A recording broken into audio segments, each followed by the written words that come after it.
Bismillahirrahmanirrahim. Assalamualaikum warahmatullahi wabarakatuh.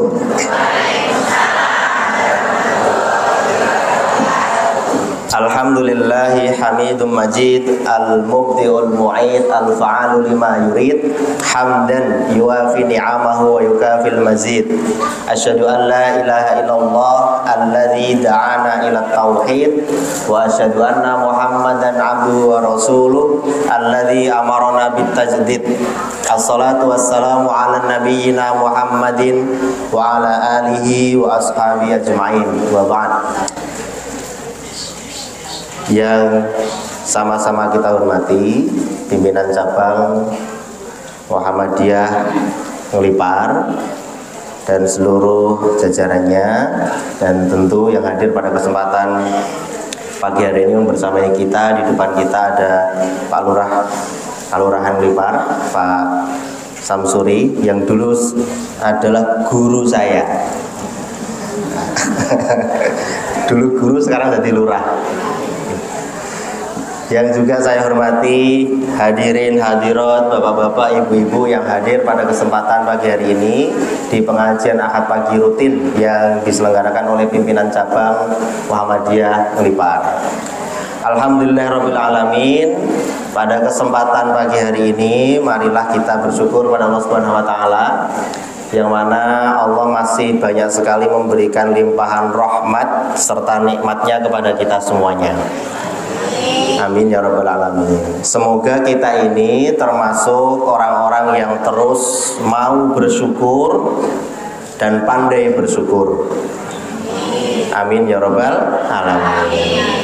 Karena ketika kita mau dan pandai bersyukur, insya Allah nikmat itu akan ditambah. Amin. Salah satu bukti nikmatnya, pagi hari ini sudah bisa ngunjuk teh anget. Itu merupakan salah satu bentuk nikmat yang Allah berikan kepada kita. Nek pun ngunjuk teh anget itu raosé pun plong, terus nggih. Nggih, plong pokoke. Nggih. Wonten seneke napa mboten niki, Pak? Panten. Lah niku berarti tambahan nikmate. Nah, itu salah satu bentuk paling kecil saja nikmat yang Allah berikan kepada kita pagi hari ini. Yang kedua, tentu selawat serta salam semoga selalu senantiasa terlimpah curahkan kepada Nabi besar kita, uswah hasanah Nabiullah Muhammad sallallahu alaihi wasallam, beserta para keluarganya, para sahabat-sahabatnya, para tabi'in, tabi'ut tabi'in, dan orang-orang solih yang selalu senantiasa mengikuti sunnah-sunnahnya hingga akhir zaman. Dan semoga kita ini termasuk dari bagian orang-orang yang kelak akan mendapatkan syafaat dari Rasulullah SAW. Amin ya rabbal alamin. Ibu-ibu, bapak jamaah yang dirahmati Allah, saat ini kadose empun boten kepanasan gini. Alhamdulillah. Saat ini biasanya dulu saya ngisi terakhir itu masih di dalam masjid. Sekarang saya harus toleh kanan, toleh kiri. Jadi ini ngerjain ustadznya nomor pripun niki. Kalau dulu pandangannya ke depan lurus ya tadi. Saat ini kudu noleh kanan, noleh kiri. Nah, engko nek guru noleh kanan tok, sing kakung ustadz iki guru arep ngisi sing putri tok iki. Mungkin nek kula mriko, ustadz iki guru arep madu ngene wong lanang tok iki. Makane kula mau ngeten iki. Mengke saged jenengan netung kula mengke noleh kanan ping pinten, noleh ngiri ping pinten. Kan nggih? Nek kon ngitung aja pasti to ngaji niki mungkin. Bapak Ibu yang dirahmati Allah, pada kesempatan pagi hari ini alhamdulillah saya bisa kembali lagi bersilaturahim pada panjenengan sedaya. Saya perlu menginformasikan dulu sebelum pengajian kita mulai, sebab saya merasa bahwa 10 menit awal itu konsentrasi masih penuh. Ya, betul. Maka saya perlu menginformasikan hal penting terkait perkembangan pesantren kita. Nah, pesantren kita ini, pesantren Darul Khair yang kita miliki, karena punya pimpinan cabang berarti kita semua memiliki. Alhamdulillah pada tahun ini santri kita sudah sekitar 320-an. Alhamdulillah. Tahun depan yang inden sudah 50. Jadi yang santri SMP ini sudah 40. Yang SMA dari luar itu 10. Tapi saya bisa memastikan insya Allah yang dari SMP kita mau masuk SMA kita itu sudah dapat 2 kelas. Itu maknanya bisa jadi tahun depan santri kita semakin banyak. Nah, kalau sudah banyak, kita berharap keberkahan dari pesantren yang kita dirikan bareng-bareng. Nah, selain santrinya bertambah, insya Allah bangunannya juga bertambah. Sekarang baru proses bangun 10 ruang. Untuk ruang kelas SMA, perpustakaan, laboratorium, kantor, dan lain sebagainya. Nanti insya Allah akan selesai di bulan November akhir. Karena ini proyek pemerintah yang kita dapatkan 4,7 miliar. Nah, setelah itu nanti insya Allah Januari pondok akan memulai kembali pembangunan asrama putri lantai 2 yang tinggal 2 lokal. Kita akan selesaikan insya Allah. Yang berikutnya kemarin kita telah beli tanah di belakang asrama putri. Rencananya mau bangun masjid untuk khusus putri. Karena saat ini putri itu kalau sholat ada di limasan saya. Jadi kalau gak ada limasan, tengandap berani bapak, dan itu dipakai untuk sholat putri. Mungkin gak cukup untuk tahun depan. Nah, maka harus berpikir untuk bangun masjid sendiri. Juga ditawari tanah sampingnya tanah yang baru saja dibeli itu sekitar 7.000 meter. Nanti juga akan insya Allah kita usahakan kita beli. Agar apa? Agar perluasan asrama putri itu nanti di kompleks yang putri yang sekarang itu, dan nanti yang putra juga di kompleks yang putra. Nah, sesekali nanti saya berharap sesekali lah Ahad pagi yang mungkin jatahnya ranting lipar bisa dilaksanakan di pondok, biar tahu perkembangan pondok seperti apa, kan ngoten? Karena belum tentu setiap hari jenengan wirawiri teng pondok, ngoten ta nggih? Karena ini pondok milik kita bersama, bukan milik perorangan, tapi milik Persyarikatan Muhammadiyah, dan itu milik kita semuanya. Nah, semoga minta doanya Bapak Ibu sekalian. Kita kan tidak tahu doa siapa yang akan dikabulkan sama Allah.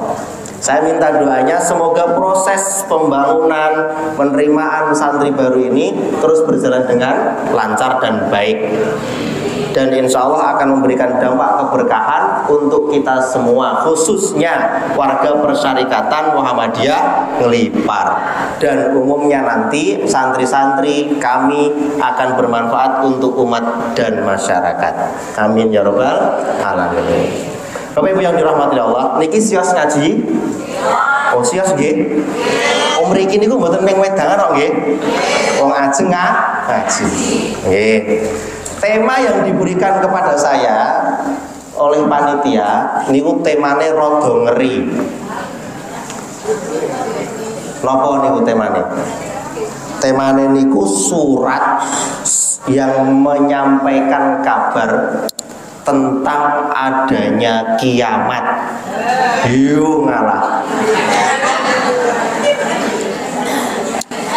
Ning kula mboten ajeng meden-medeni. Nah, untuk pengetahuan kita dan untuk menambah keimanan kita. Karena salah satu rukun iman itu kita percaya akan adanya hari kiamat. Percaya atau nek enten kiamat yo? Ning kapan gitu? Sinten sing ngertos angkat tangan?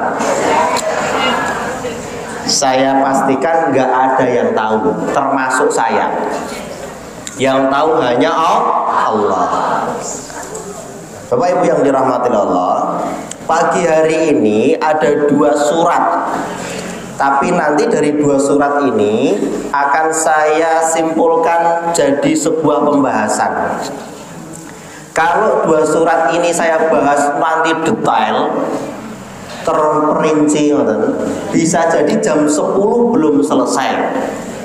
Nah mungkin jenengan menggemerungsung aku rung neng pasar selak tutup.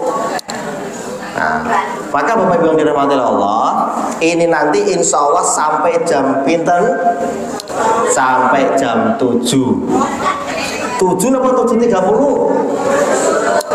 nggih? Nggih. Kula ngertos. Nek kesuwen linggo kuwi pegel. Napa mulih niki ora dikai kesempatan golek lendetan.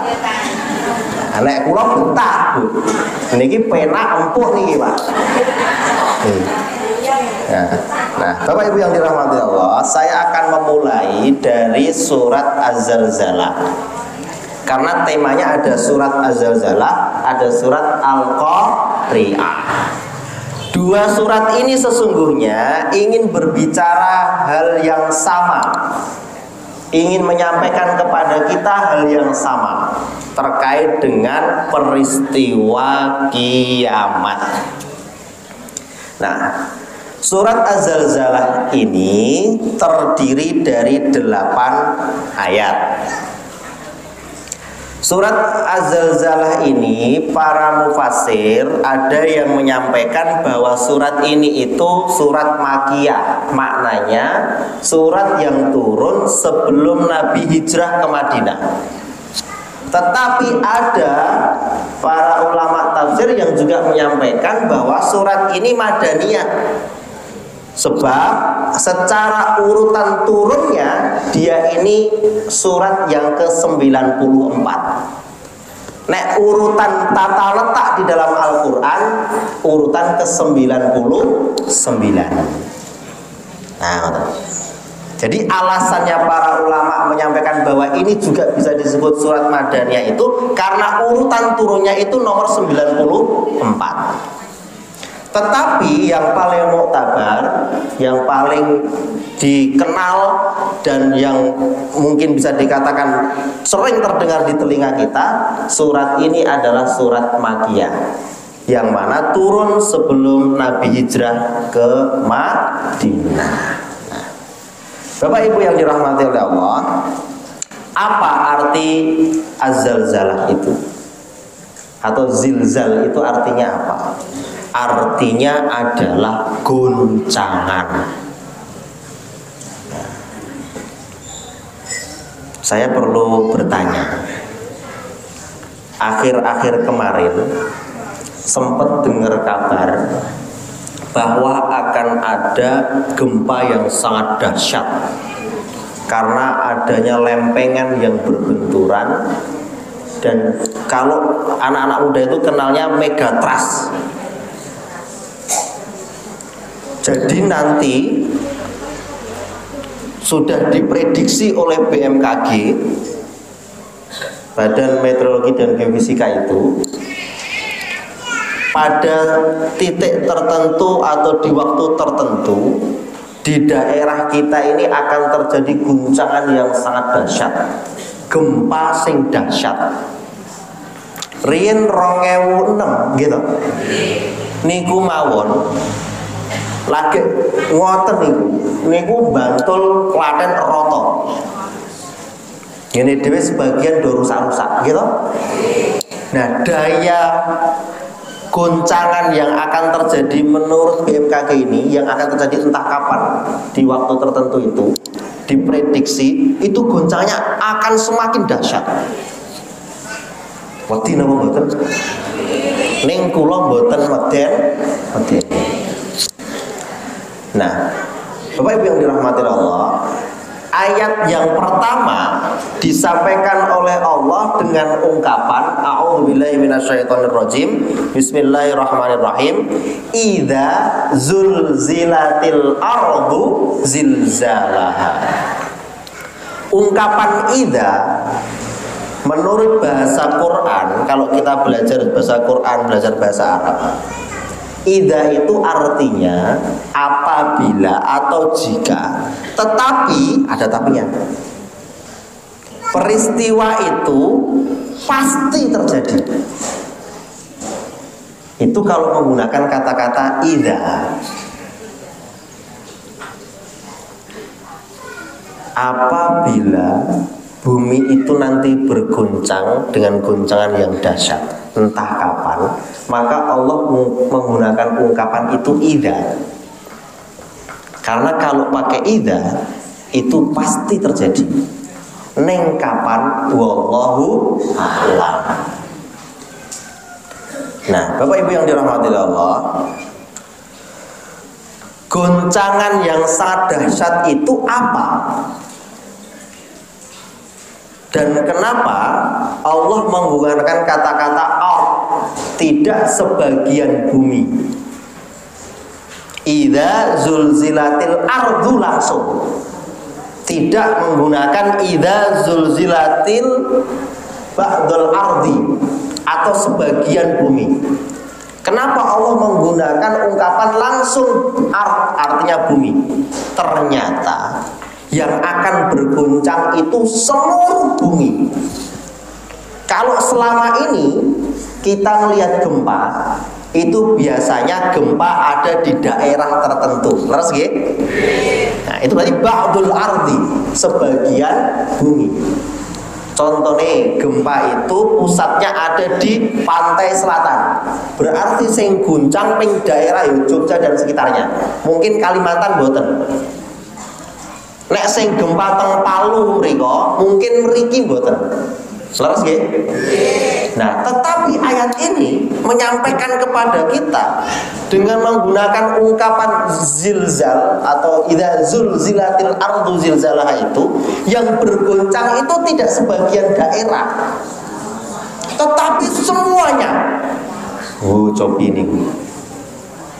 Loh, ternyata lagi ayat siji wae. Nek awake dhewe niku buka tenan, maca tenan, memahami tenan, niku ternyata kabar itu bisa kita dapatkan. Baru satu ayat, ning ternyata ilmunya luar biasa. Karena Allah nggak menggunakan kata-kata ba'dul ardi, langsung ard yang secara keseluruhan. Dengan guncangan yang sangat dahsyat. Nah, dahsyatnya itu seperti apa? Manusia belum pernah mendapatinya. Nek ming gempa sing dek wingi tahun 2006 nika, urung ana apa-apane.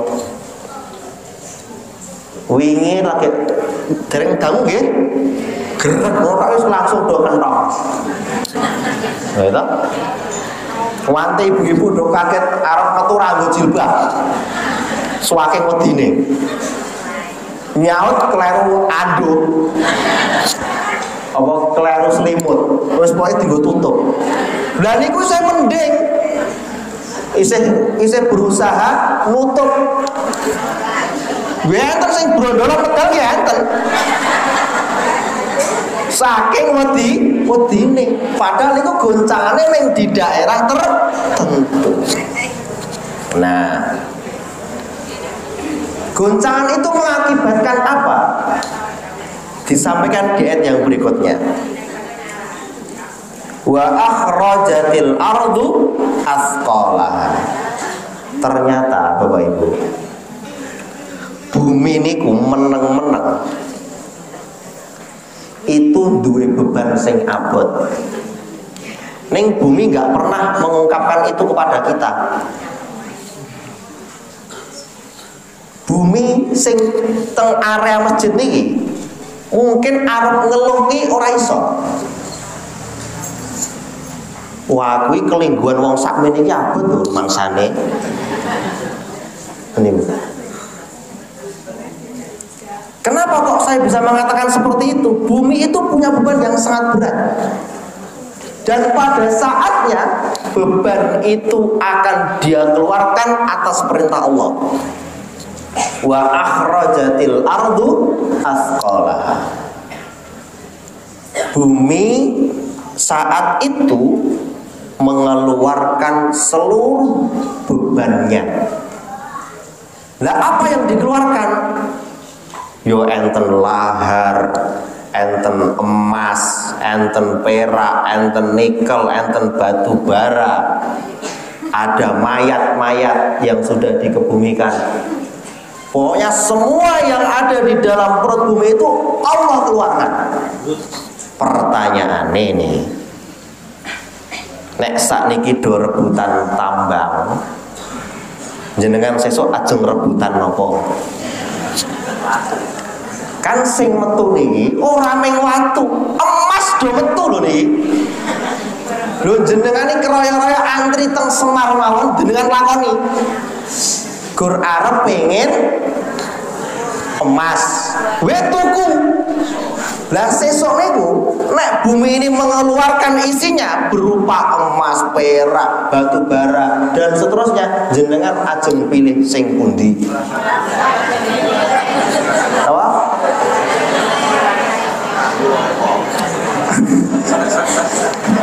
Padahal saat dulu ini gue digoleki. Neng sesok emas ternyata metu saking ngarepin jenengan bel emas batangan ngoten niku. Kinten-kinten ajeng jenengan jiko napa mboten? Lah kok mboten?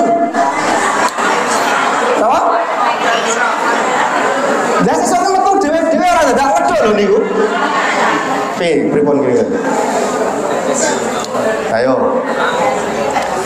Ini dikabarkan sama Allah bahwa besok itu semuanya keluar. Nek wis metu, kira-kira manusia itu masih butuh atau tidak? Ternyata sudah tidak butuh lagi.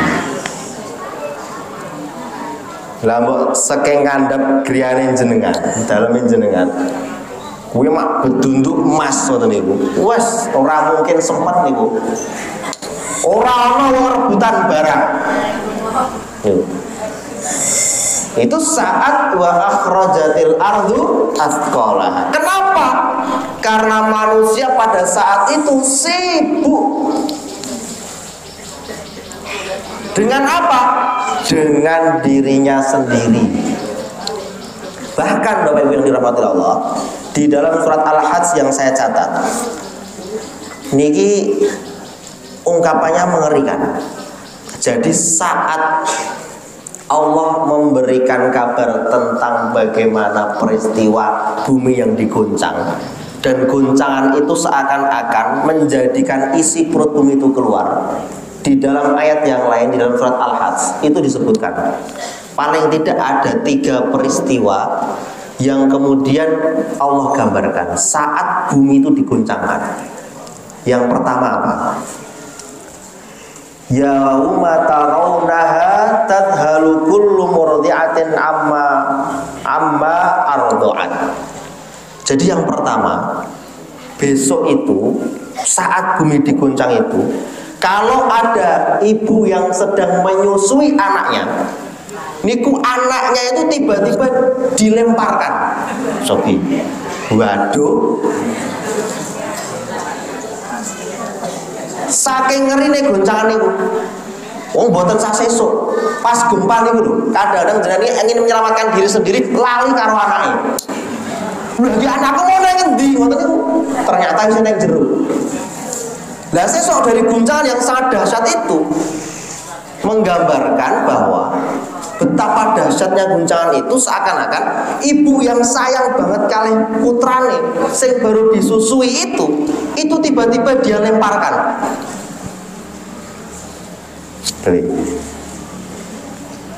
Yang kedua, ketika ada ibu yang sedang hamil, maka tiba-tiba dipaksa untuk keluar atau gugur kandungannya. Saking goncangan itu dahsyat. Nek wing gempa ngoten niku paling geger-geger ngoten tok. Nek sesuk niku pas kiamat, zulzilatil ardu zilzalaha, dan seluruh isi bumi itu mengeluarkan isinya, perut ibu yang ada janinnya itu pun keluar. Nah yang ketiga, nah ini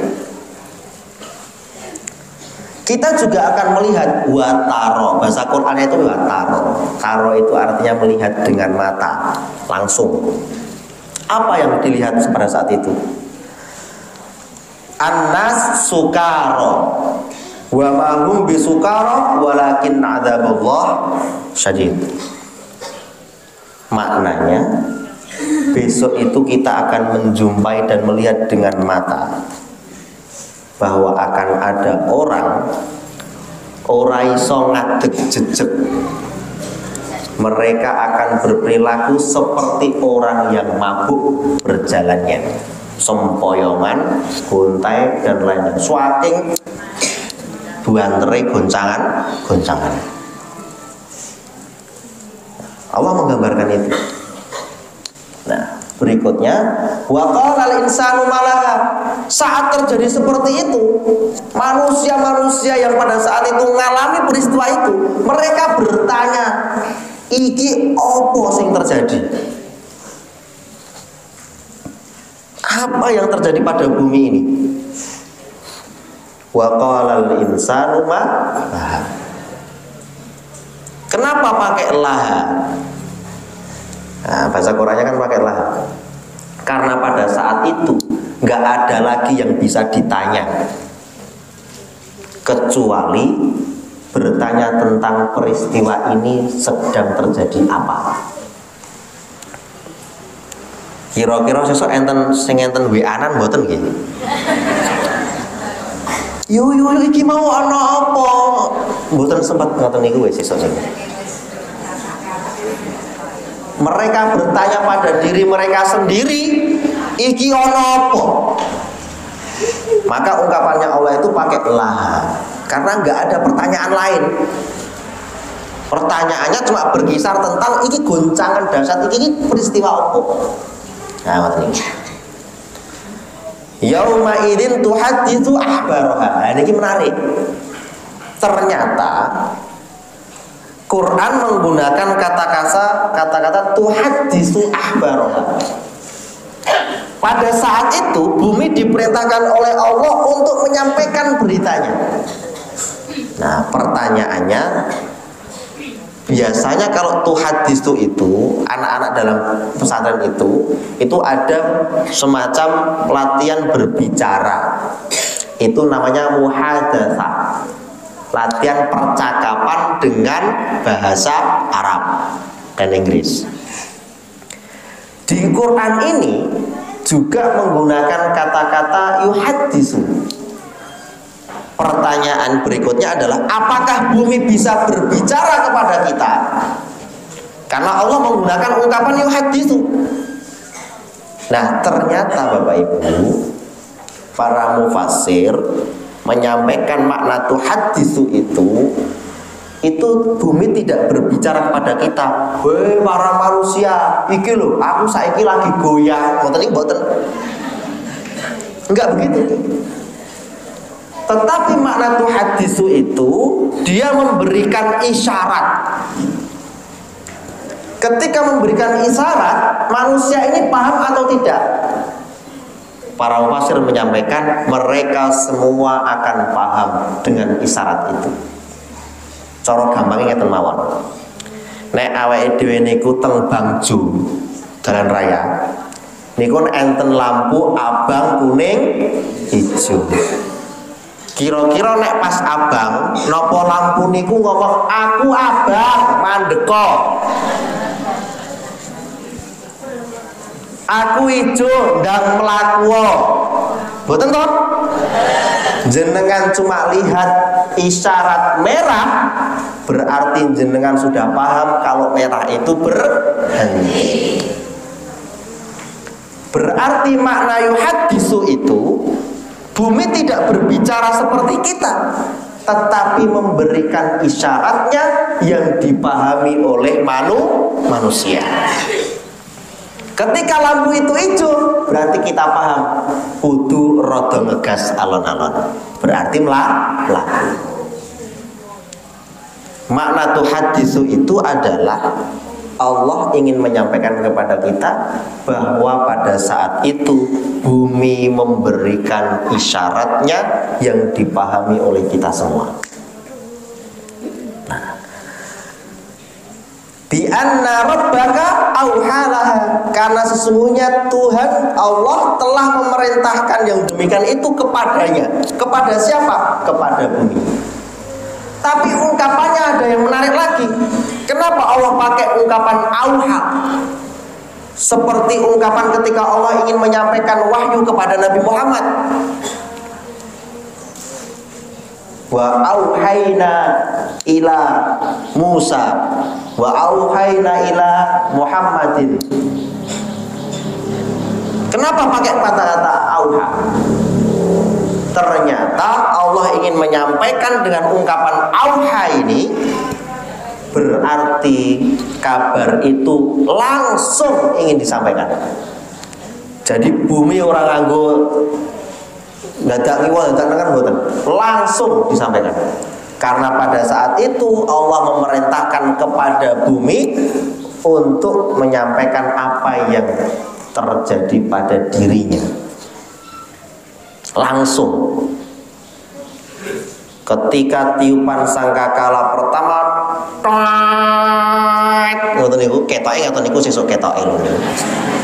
Wong kula nggih dereng nate mirang. Dereng nate krungu kula niku. Trompete sangkakala lagi kepiye? Ning gambarane cah cilik-cilik niku nek trompet niku munine ngoten niku. Ning sesuk mbuh suunine kaya ngopo? Apa ya trompet ini cuma artis saja trompet, apa yang nganggo kentongan. Dan suara trompet itu kan kita nggak tahu seperti apa suaranya. Tapi yang jelas Allah mengisyaratkan ketika ada tiupan pertama itu, bumi mulai bergoncang. Nah, tiupan yang kedua, wa akhrajatil ardu asqalaha. Tiupan yang kedua, bumi itu mengeluarkan apa yang ada dalam isinya, termasuk orang-orang yang sudah meninggal dunia. Maka hari dibangkitkan itu tiupan trompet yang kedua. Nah, Bapak Ibu yang dirahmati Allah, empun setengah itu, ya, cepet banget ya. Padahal Al-Qari'ah durung. Nah, yauma idzi yasdurun nasu astatal yurau a'malahum. Pada hari itu manusia keluar dari kuburnya dalam keadaan berkelompok-kelompok untuk diperlihatkan kepada mereka balasan semua perbuatannya. Nah, Bapak Ibu yang dirahmati Allah, di dalam surat Al-Qari'ah itu juga disampaikan bahwa besok akan ada manusia-manusia itu yang dikeluarkan dari kuburnya itu seperti laron-laron atau kupu-kupu yang keluar berubul saka omah. Nah, kita akan bahas ayat ini dulu. Ungkapan Allah terkait dengan manusia akan dikeluarkan dari kuburnya itu pasti terjadi. Tapi ada pertanyaan gitu. Nek sing ora dikubur ki kepiye? Contohnya orang yang sudah meninggal tapi kemudian prosesi pemakamannya itu tidak dimakamkan di dalam tanah, ning diobong. Enten to niku? Orang-orang di agama lain itu biasanya enten peristiwa kabin nek saya tahu itu. Terus wong-wong sing dilebokke ning jero guwa-guwa seperti orang Toraja itu. Itu bagaimana? Tetap Allah akan bangkitkan lagi. Dari mana? Allah yang tahu.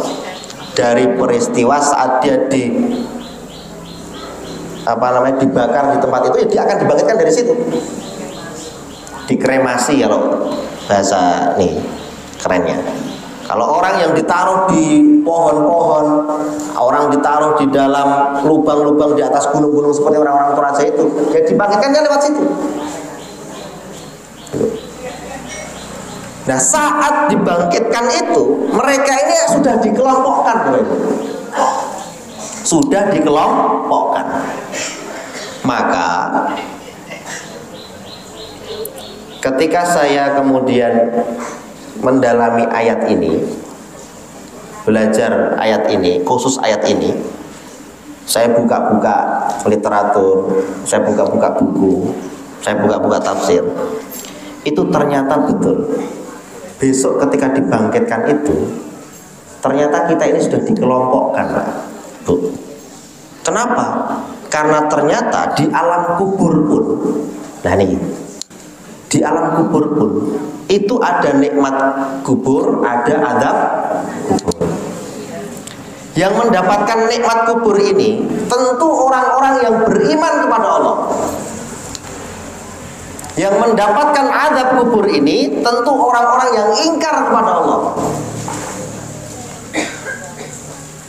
Kita ini beriman insya Allah. Nah berarti besok saat kita dibangkitkan, itu berarti kita sudah masuk kelompok orang-orang yang akan mendapatkan nikmat Allah itu.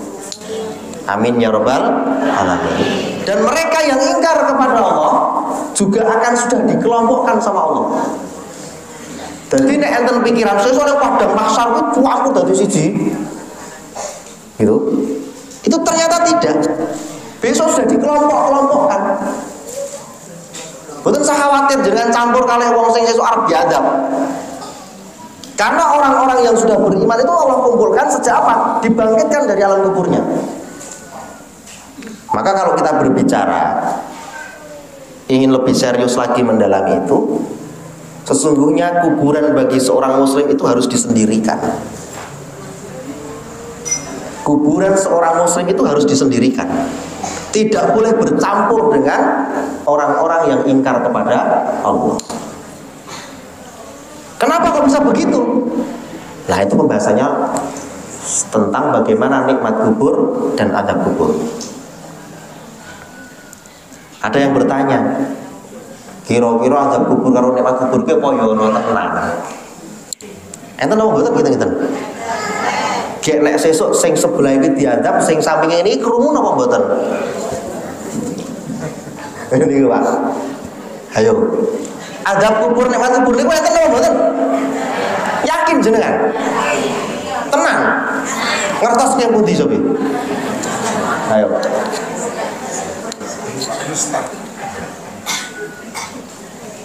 Nek jenengan dereng yakin, pagi ini saya yakinkan jenengan bahwa azab kubur dan nikmat kubur itu ada. Apa buktinya? Sederhana mawon. Orang meninggal itu dan orang yang tidur kuwi meh podo. Gitu? Orang meninggal dan orang tidur itu meh podo. Gur bedone ambekan karo rambekan. Ning secara kesadaran podo, orang ngerti apa? Apa? Nah, sekarang begini. Di dalam kitab Minhajul Muslim yang saya pelajari dengan anak-anak di pesantren, literatur itu jelas menyampaikan bahwa ada dalil akli, dalil akal. Secara logika, dalil ini bisa kemudian dipakai untuk mengilustrasikan atau menggambarkan bahwa azab kubur dan nikmat kubur itu ada. Apa itu? Peristiwa orang tidur. Orang tidur itu ada dua kemungkinan, ngimpi apik karo ngimpi ora apik. Leres ta niku? Nate jenengan ngimpi, ya Allah ngimpi oleh hadiah doorpress mobil. Jenengan seneng apa mboten? Padahal niku ngimpi. Ora entuk ning ngrasake entuk. Itu ibaratnya kita ini mendapatkan nikmat kubur. Jadi seakan-akan jangan ra percaya dengan nikmat kubur itu. Apa yang tenang? Jenengan bayangke mawon nek jenengan itu ngimpi oleh hadiah niku jenengan melu seneng. Ning dalam mimpi. Mohon begini mriki, paham nggih? Nek jenengan tahu ngimpi diuyak macan. Oh digubet ulo. Itu jenengan ngerasake kira-kira koyo biak macan tenan apa mboten? Nggih. Paling digubet ulo tenan apa mboten? Ning ternyata kan ora. Karena gur ngimpi. Ning di dalam mimpi itu awake dhewe ngrasake. Di alam bawah sadar kita merasakan itu. Paham ini? Nah berarti azab kubur dan nikmat kubur itu ada karena besok seperti itu. Koyo-koyo lek pas awake urip niki pas turu entuk hadiah niku yo melu seneng tenan. Lek pas ngimpi buruk koyo-koyo yo terjadi tenan. Nah besok saat kita meninggal, ketika di alam kubur kita mau dapat nikmat kubur atau azab kubur itu, lah niki liyurau a'malahum, tergantung kita ini amalnya seperti apa. Tapi di dalam kitab Minhajul Muslim itu yang akan dapat nikmat kubur itu adalah orang-orang yang beriman. Pun titik nih. Berarti nek awake dhewe niki saged jaga imane awake dhewe nganti akhir hayat kita. Insyaallah nikmat kubur itu kita dapatkan. Amin ya rabbal alamin. Nek kita tidak bisa menjaga iman kita sampai akhir hayat kita, wis genah niku. Ora usah nunggu suwe. Hadise niku, kalau peziarah itu sudah meninggalkan kubur, malaikat dua itu langsung datang. Apa yang dilakukan? Menanyai, man rabbuka, ora iso jawab. Mboten sasino bahasa Arab, nek jenengan niku wis genah iman, langsung iso jawab Allah. Ning yo perlu lho sino bahasa Arab niku. Lah kok ning surga niku bahasa Arab kabeh. Lha pripun? Kira-kira ning surga niku bahasa Arab nang bahasa Jawa? Ayo. Pripun niku? Lagi basa Jawa nggih? Nggih pun manut jenengan mawon. Ning sing penting esuk mlebu surga sik. Ngoten ta niku? Nggih, wis monten ngoten niku. Nah, ternyata akan terjadi peristiwa seperti itu. Nah, yang kemudian ingkar kepada Allah apa yang dilakukan? Ketika nggak bisa jawab, mereka akan dipukul wajah mereka yang pertama. Pertanyaannya, kenapa yang dipukul wajah yang pertama? Karena itu menunjukkan identitas dia. Oh, kowe to, sing raimu kaya ngono kuwi to, sing ora iman karo Allah. Ngoten niku. Duel. Ungkapannya itu pakai kata-kata doroba. Nek doroba niku artosipun ini tangan nganggo alat lagi digebuki. Ora tangane malaikat langsung sing gebuk, ning tangane malaikat niku nyekel sesuatu lagi digebuki. Itu makna doroba. Wujuhahum wa adbarahum. Setelah apa? Setelah wajah, apa yang dipulkan? Punggung mereka. Nah, Bapak Ibu hadirin rahmatullah. Pada saat dikumpulkan itu, manusia diberikan informasi tentang amalnya. Nah, mereka akan mendapatkan balasan dari seluruh amalnya. Faman ya'mal mithqala dzarratin khairan yarah wa may ya'mal mithqala dzarratin syarran yarah. Dua ayat ini ketika turun, Abu Bakar menangis. Dua ayat ini ketika tersampaikan kepada Abu Bakar, sahabat Nabi yang mulia itu, beliau menangis. Kenapa? Karena ayat ini memberikan informasi yang detail kepada kita bahwa sesungguhnya ada dua hal di ayat ini yang dibahas secara mendalam, yang dipahami Abu Bakar secara mendalam, yaitu ungkapan kata ya'mal dan dzarrah. Mithqala dzarratin. Ya'mal itu beramal itu nopo maksudnya? Beramal itu pripun? Coba. Beramal itu Pak, artosipun menggunakan daya yang dimiliki. Daya niku kekuatannya awake dhewe niki. Paling tidak para ulama bagi 4. Daya yang pertama itu daya pikir. Jadi nek awake dhewe niku punya daya pikir, iso mikir. Tuh. Itu dengan pikiran kita itu berarti kita telah beramal. Yang pertama. Yang kedua, daya fisik. Berarti nek awake dhewe niku menggunakan daya dan upaya dengan fisik kita, berarti kita itu beramal. Contoh nih, kita jalan dari rumah ke sini itu menggunakan daya fisik kita. Berarti kalau itu terjadi, berarti kita telah beramal.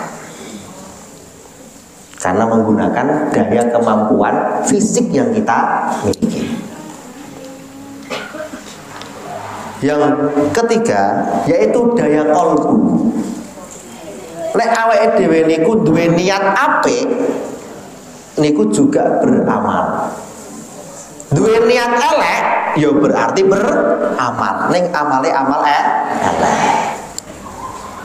Jadi ternyata daya qalbu ini penting. Untuk apa? Untuk menggerakkan daya pikir dan daya fisik. Karena ternyata yang disebut amal itu menggerakkan semua daya dan potensi yang kita punya. Dan yang terakhir, daya kita hidup.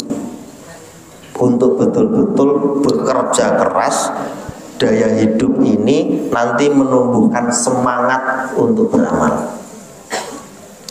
Nah, kalau sudah punya daya hidup yang semangat, insya Allah kita ini akan tergerak untuk melakukan hal-hal atau amal-amal yang baik, insya Allah. Nek niate apik. Nek nggih wonten sing niate elek, menggerakkan gaya atau daya hidupnya untuk melakukan sesuatu yang kurang baik. Jenengan tindak saking dalam mriki itu berarti jenengan sudah punya pikiran, oh aku neng kono ngaji, niate ngaji. Dengan menggunakan daya yang kita miliki, berjalan dari rumah ke sini, itu udah luar biasa. Maka ungkapannya, sekecil apapun yang kita kerjakan atau kita amalkan, nah dari daya hati tadi, daya pikir tadi, daya hidup tadi, dan daya yang kita miliki adalah daya fisik, itulah yang akan dihitung sama Allah. Nah pertanyaannya berikutnya adalah, kenapa ayat ini menggunakan kata-kata mithqala dzarratin? Nah kalau kita sering mengartikan mbok sekecil biji dele apa sawi? Sawi. Nah, para mufasir menafsirkan zaman dulu itu, nek sing waktu itu didelok niku paling cilik iki semut. Oh, berarti wah sing amalan paling cilik koyo cilike semut. Niku tetep dihitung. Mufasir kemudian, oh nek semut iki ketoke sing kegeden. Ya wis ndase semut cilik banget. Wih tetap dihitung amalan sekecil itu. Ini akhir-akhir ini, Yesus, para penerjemah menafsirkan mithqala dzarratin itu seperti biji sawi. Padahal isi ono sing luwih cilik meneh saka sawi. Napa? Debu sing tengen kaca kena sinar. Wih cilik banget. Niku men iso diperhitungkan sama Allah. Baik amal baik maupun amal buruk. Maka ungkapan dua ayat yang terakhir ini menyampaikan kepada kita, wa may ya'mal mithqala dzarratin khairan yarah wa may ya'mal mithqala dzarratin syarran yarah.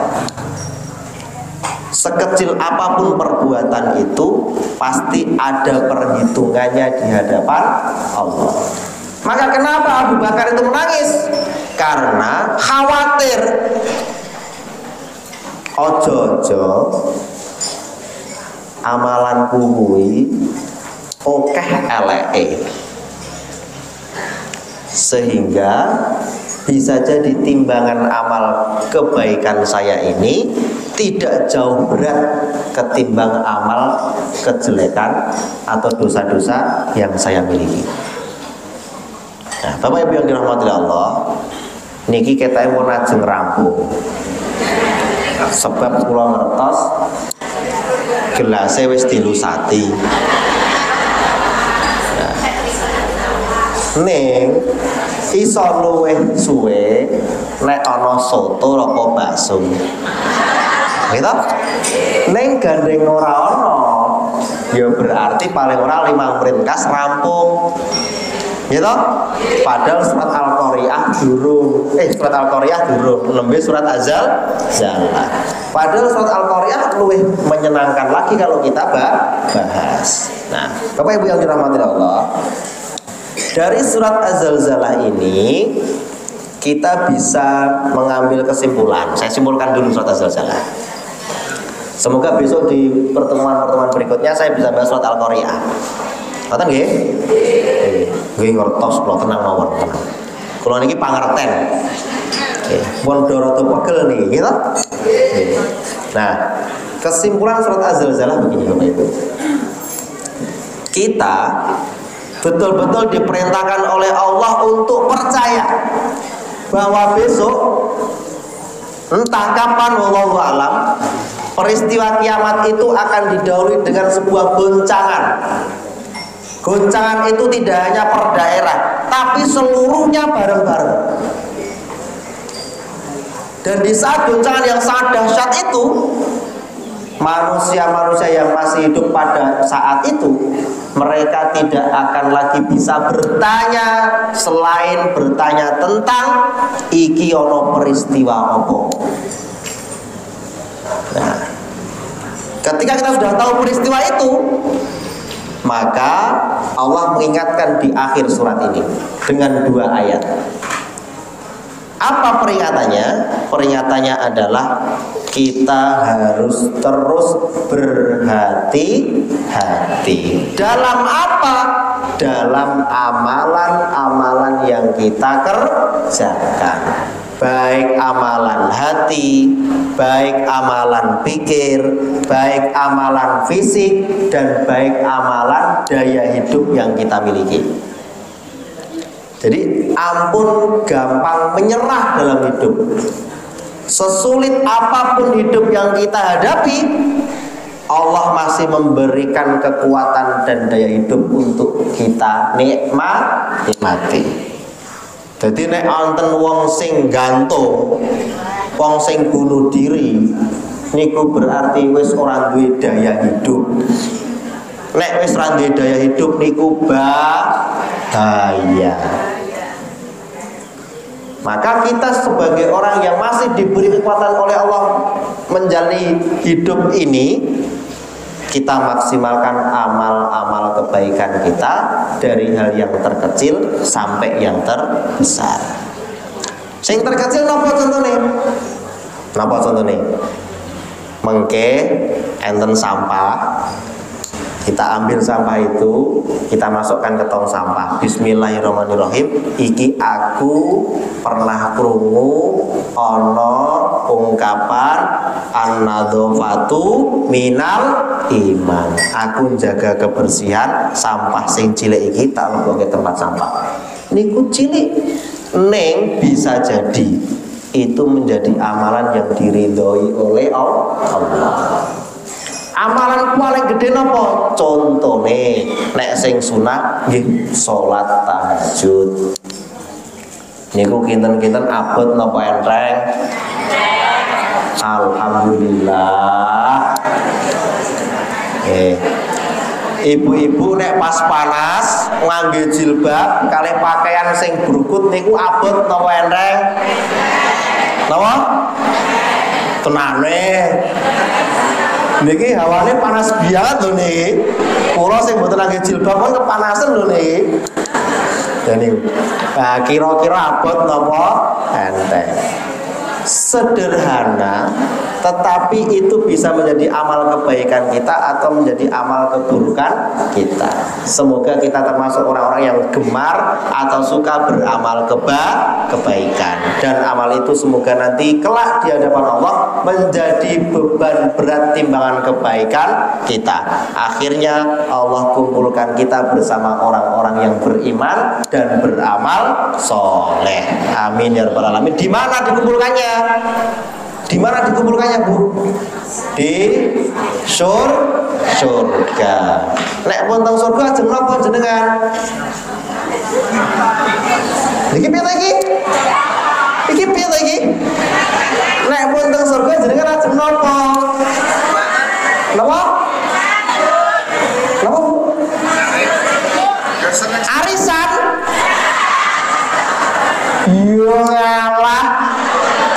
ora ning donya, ora ning surga gule arep arisan.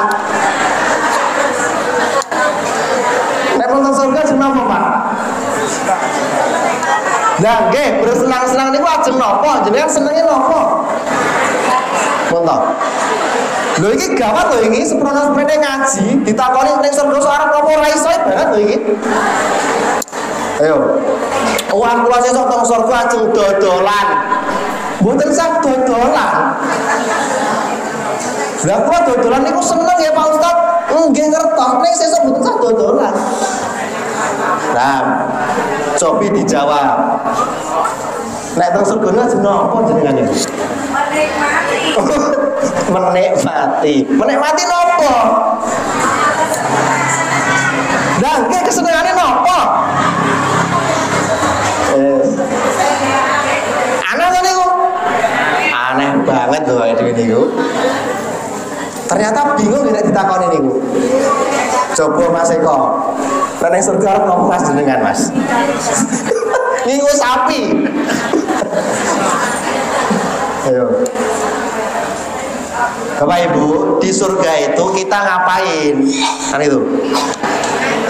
Kita itu tinggal menikmati jerih payah kita. Gitu? Nah, saya ini kudu berjerih payah untuk menikmati kenikmatan yang ada di surga. Kenikmatannya apa? Nek jenengan ngelak, pinginnya apa? Unjuk. Berarti besok minum itu adalah bagian dari menikmati nikmat surga. Wah, jadi bayangin nek wong ngelak tenan niku, kados kula ngeten niki. Niki ngelak niki kula niki. Ini paling bareng mriki, kula niki mesti langsung ngeten kula. Karena ngelak itu nikmatnya minum. Nek lapar jenengan mau apa?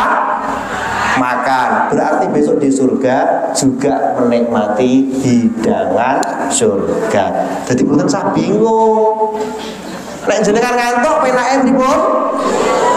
Pun dicepake tempat tidur teng mriko, mboten sah khawatir. Ning apa ya turu tenan? Aku rasa enggak pernah bisa tidur. Saking menikmati nikmatnya surga. Napa nate dengan piknik kok turu? Mboten to? Turune nek nang bis, gitu. Nek nang tempat wisata sing pengin didelok napa jenengan sare? Mboten, berarti sesuk nang surga niku ora iso turu wis to. Kowe nikmat menikmati.